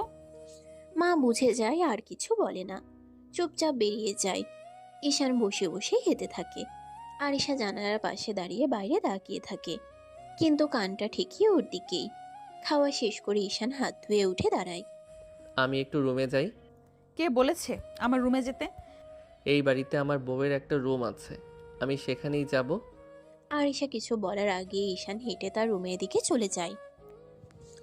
কিছুক্ষণ পর আরিশাও রুমে ঢুকে। দরজা বন্ধ হতেই ঈশান পেছন ফিরে তাকায়। রাগ করলে তোমাকে আরো সুন্দর লাগে জানো। একদম বাজে কথা বলবে না। আমি শুধু সত্যি বলি আরিশা, তুমি যতই শক্ত হও দেখতে কিন্তু মাশাআল্লাহ। ঘরের ভেতর নরম আলো, জানালার পর্দা একটু নড়ে উঠছে। ঈশান বিছানার পাশে দাঁড়িয়ে, চোখে সেই চেনা দুষ্টু আত্মবিশ্বাস। শাড়ি পরে আসো। তোমার কথা মতো চলতে পারবো না। আমি যা ইচ্ছে তাই করব। ঈশান হালকা হেসে আলমারির দিকে এগিয়ে যায়। দরজা খুলে একটার পর একটা শাড়ি সরিয়ে শেষমেশ একটা হালকা রঙের শাড়ি বের করে। তাহলে আমি পরিয়ে দেই। কি বেয়াদবি করছো তুমি? একটু পরেই তো সব দেখবো। এত লজ্জা কিসের ম্যাডাম? আরিশার রাগে গাল লাল হয়ে যায়। সে ঝট করে শাড়িটা ঈশানের হাত থেকে কেড়ে নেয়। একদম বাড়াবাড়ি করো না। এই বলে সে দ্রুত বাথরুমের দিকে চলে যায়। দরজা বন্ধ হতেই ভেতর থেকে লক দেওয়ার শব্দ। ঈশান বাইরে দাঁড়িয়ে হেসে ফেলে। তাড়াতাড়ি আসবেন কিন্তু, শাড়িতে আপনাকে দেখার খুব ইচ্ছে। বাথরুমের ভেতর আরিশা আয়নার সামনে দাঁড়িয়ে গভীর নিঃশ্বাস নেয়। হাত কাঁপছে রাগে না অস্বস্তিতে, সে নিজেই বুঝতে পারে না। কিছুক্ষণ পর দরজা খুলে যায়। আরিশা ধীরে বের হয়, শাড়িটা পরা, চুল আলগা করে বাঁধা। ঈশান এক মুহূর্ত থেমে যায়, চোখ সরাতে পারে না। দেখো আমি তো বলেছিলাম শাড়িতে তোমাকে আলাদা লাগে। তাকিয়ে থাকো না। আমার কাছে এটা অনেক বড় ব্যাপার, কারণ তুমি আমার বউ। আরিশা কিছু বলে না, শুধু জানালার দিকে তাকিয়ে থাকে। বুকের ভেতর অদ্ভুত একটা টান। ঘরের আলোটা নরম হয়ে আসে, বাইরের রাত গাঢ়। ঈশান ধীরে আরিশার কাছে এগিয়ে আসে। ঈশান কানের কাছে মুখ এনে খুব নিচু গলায় বলে, আজ তোমাকে অনেক আদর করব সোনা, তুমি পাগল হয়ে যাবে। আরিশা কিছু বলার আগে ঈশান ঠোঁটে ঠোঁট ডুবিয়ে দিল আরিশার ঠোঁটে। কিস করতে লাগলো পাগলের মতো। আরিশার শরীর কেঁপে ওঠে, তবু সে সরিয়ে নেয় না নিজেকে। ঈশান তাকে খুব সাবধানে কোলে তুলে বিছানায় শুয়ে দেয়। ঈশান চুপ, আজ কিছু বলার দরকার নেই, আজ শুধু চুপ থাকো। আরিশা আর কিছু বলে না। সে জানে এই মানুষটা তার স্বামী, এই স্পর্শে দখল আছে, কিন্তু অচেনা কিছু নেই। ঈশান তার হাত দুটো নিজের হাতের ভিতর নেয়। 1 বছর ধরে কত কিছু জমেছিল জানো? রাগ, অভিমান, ইচ্ছে, সব। আমি সহজ মানুষ না, তুমি জানো। জানি, তাই তো ছাড়িনি। ভালোবেসে আগলে রাখবো। ঘরের ভিতর শব্দ কমে আসে, কথা থেমে যায়, শুধু নিঃশ্বাস আর উপস্থিতির উষ্ণতা। ঈশান আস্তে আস্তে পুরোটা নিজের আয়ত্তে নিয়ে নিল। আরিশা ও ঈশানের আদর ভালোবাসা উপভোগ করতে লাগলো। 2 মাস কেটে গেছে। এই 2 মাসে আরিশার ভেতরের কঠিন দেয়ালটা ধীরে ধীরে নরম হয়েছে।